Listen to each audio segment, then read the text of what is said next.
Hello everyone. आप सबका स्वागत है आपके अपने teach bye AR coaching channel पे। आज हम आपके सामने लेके आए एक छोटी सी पोयम जो आपकी दिल को छू जाने वाली है। तो आइए हम शुरू करते हैं अपनी पोयम को।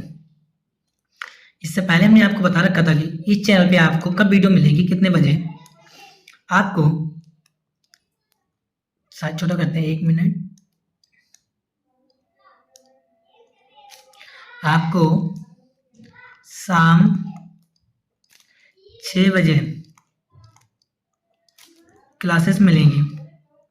10th क्लास की जो चैप्टर पूरा इंग्लिश का है, हम आपको क्लासेस प्रोवाइड कराएंगे मंडे, वेडनेसडे, सैटरडे। इन 3 दिन आपको इस चैनल पे शाम 6 बजे क्लासेस मिलेंगी। तो आप लोग वीडियो को एंड तक देखिए और हर चीज़ देखे जाइए कि आपको समझ में आए कि आप पे क्या चीज़ नहीं आई। देखते आए ध्यान से। देखिए, सबसे पहले हम पोएम समझते हैं। क्या समझते हैं? पोएम में क्या है वो एक बार ध्यान से देखिएगा।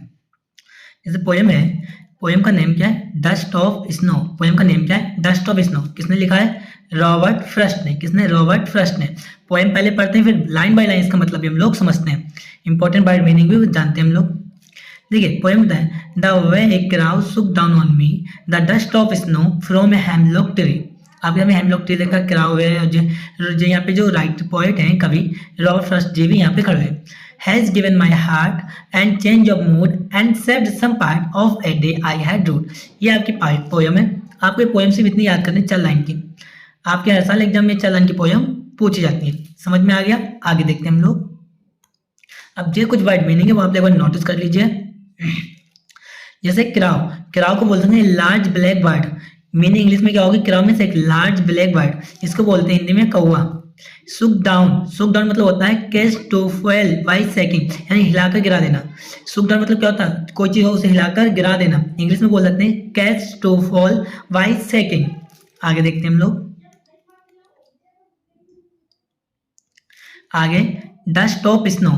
डस्ट ऑफ स्नो चैप्टर का नेम है डस्ट ऑफ स्नो। इसका मतलब क्या होता है? Fine particles of flakes of snow. English का मतलब है, हिंदी में क्या इसका मतलब कि बर्फ के छोटे छोटे कण हैं।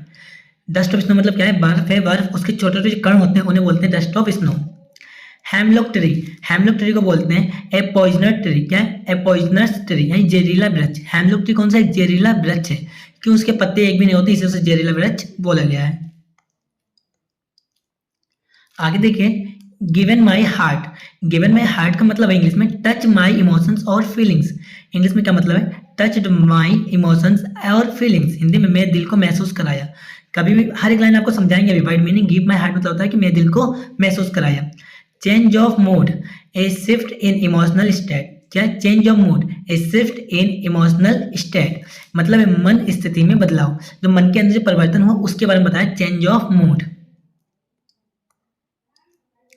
आगे saved some part, rescue a portion of, यानी कुछ हिस्सा बचा लिया। सेव्ड सम पार्ट मतलब होता है कुछ हिस्से को बचा लिया। रूड, रूड मतलब रिग्रेटेड। क्या है? रिग्रेटेड। रिग्रेटेड को बोल सकते हैं पछताया हुआ। रिग्रेटेड मीन्स क्या होता है? पछताया हुआ। ये आपकी सही वर्ड मीनिंग थी। आप मेरा चैनल टेलीग्राम ज्वाइन कर सकते हैं, हम डिस्क्रिप्शन में लिंक है, बायो में भी लिंक है, वहाँ आपको इनकी सबकी PDF मिल जाएगी। आगे देखते हैं। अब लाइन बाय लाइन समझने के लिए हम लोग इस पे आते हैं। ध्यान से देखिए। सबसे पहले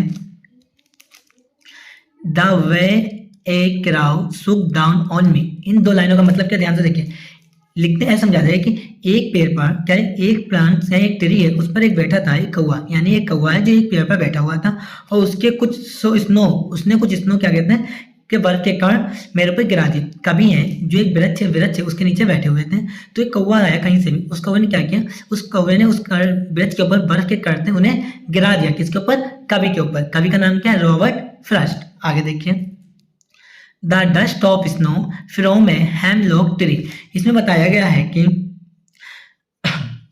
मतलब वो बर्फ किसी, डस्ट ऑफ स्नो मतलब होता है बर्फ के कण, वो बर्फ किसी आम पेड़ से नहीं था। जो बर्फ के कण थे किसी आम पेड़ से नहीं थे, बल्कि हेमलॉक ट्री। किससे थे? हेमलॉक ट्री के थे। और हेमलॉक ट्री को बोला जाता है जो एक जहरीला वृक्ष है। जो कैसा है? जहरीला वृक्ष माना जाता है। समथिंग फिर से समझा दे रहे एक बार के लिए, रिकेप करने के लिए। द वे क्राउ सुक डाउन ऑन मी, इसमें कभी बता रहे हैं कि एक कौवा था, एक काला कौवा था, जो जिसने मेरे ऊपर बर्फ के कण थे उन्हें गिरा दिया था। Dust of snow from a hemlock tree. कभी कह रहे हैं कि जो बर्फ के कण मेरे ऊपर गिरे थे वो कण किसी आम पेड़ के नहीं थे, वो एक पॉइजनस ट्री यानी कि हेमलॉक ट्री को बोला गया जहरीला वृक्ष, जहरीला वृक्ष से गिराया गया था, ये लोगों का मानना था। आगे देखिए, आगे बोला गया है has given my heart and change of mood and saved some part, पहले यहाँ तक देखते हैं, has given my heart and change of mood. इसमें कवि कह रहा है कि लेकिन इस छोटी सी घटना ने मेरे मूड को बदल दिया। कभी कहना चाहता है कि इस छोटी सी घटना जो कण बर्फ के मेरे पर गिरे थे, उस बर्फ के कण से मेरा जो मन था वो एक तरीके से बदल गया। क्या वो मन बदल गया? मेरा दिल हल्का कर दिया गया, यानी उसके दिल में बोझ था, किसी ने कुछ किया रखा होगा तो उसका मन कैसे एकदम शांति से हल्का हो गया था। आगे, and saved some part of a day I had rued. कभी कह रहे हैं कि मैं जिस दिन को बेकार समझ रहा था, कभी कह रहे हैं कि मैं जिस दिन को बेकार समझ रहा था उस दिन का एक पार्ट बच गया। कभी कह रहा है कि मैं जिस दिन को बेकार समझ रहा था उस दिन का एक पार्ट मेरा बच गया, शायद अब वो दिन इतना बुरा नहीं लग रहा था। इसमें कवि जी कह रहे हैं कि मेरे पर जो बर्फ के कण गिरे उससे मेरा मन तो अच्छा हो गया, पर हम तो सोचे थे कि मेरा आज का दिन बिल्कुल बेकार गया। पर कवि का मतलब था कि आज उस बर्फ के कण की वजह से या कोई एक ऐसा दुर्घटना हो गई कि आज मेरा दिन जो पूरा खराब होने वाला था उसका कुछ हिस्सा पार्ट कुछ हमने अपना बचा लिया था अपने दिन के लिए। समझ में आ गया होगा। इसमें कुछ वर्ड मीनिंग जो हमने आपको बताने हैं वो बता दें। देखिए, वर्ड मीनिंग सब लिखवा चुके हैं, कुछ और वर्ड मीनिंग है वो हम आपको बता दे रहे हैं। बेक करके यहाँ पे लिखते हैं तो कलर लेते हैं अलग। देखिए, किराव, किराव मीन्स होता है कौआ। किराव मीन्स क्या होता है? कौआ। सुक डाउन ऑन मी, सुक डाउन मीन्स होता है, हम लिखवा चुके फिर बता दें, सुक डाउन होता है हिलाकर गिराना।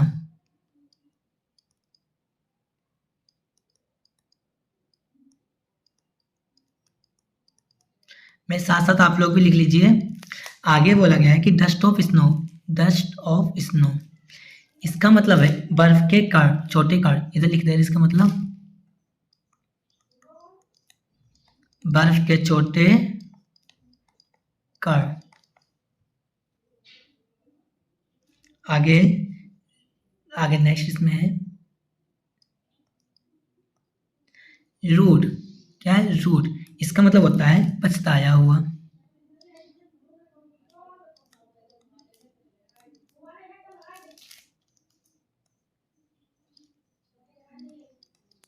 पछताया हुआ। समझ में आ गया होगा आपको। ये एक छोटी सी पोएम थी जो आपके पॉजिटिव, ये पूरी पोएम एक पॉजिटिव से भरी हुई है कि आपको जब लगता है कि आपका एक दिन खराब हुआ है पर पूरा दिन आपका खराब नहीं होता है, कुछ हिस्सा आप बचा सकते हैं। इसमें वही कवि थे जो रॉबर्ट फ्रॉस्ट, उनका भी दिन एक खराब हो रहा था पर उनके ऊपर कुछ ऐसी घटना कि बर्फ उनके गिरने से क्या हुआ, उनका दिन पूरा खराब नहीं हुआ, उन्होंने अपने दिन का कुछ हिस्से को बचा लिया था। यही हमें इसमें पॉजिटिविटी के बारे में बताया गया हुआ है। रॉबर्ट फ्रॉस्ट जिस पेड़ के नीचे बैठे थे उस पेड़ के बाद उन्होंने कविता लिखी थी। अगर आपको ये वीडियो अच्छी लगी है और ऐसे वीडियो देखने के लिए आप इस चैनल को सब्सक्राइब करें, वीडियो को अपने दोस्तों के साथ शेयर करें और इस बार अपना एक टारगेट बनाएं कि आपको 90+, 95+ मार्क्स चाहिए हैं। हम जल्दी मिलेंगे एक नई वीडियो के साथ। जब तक के लिए जय हिंद।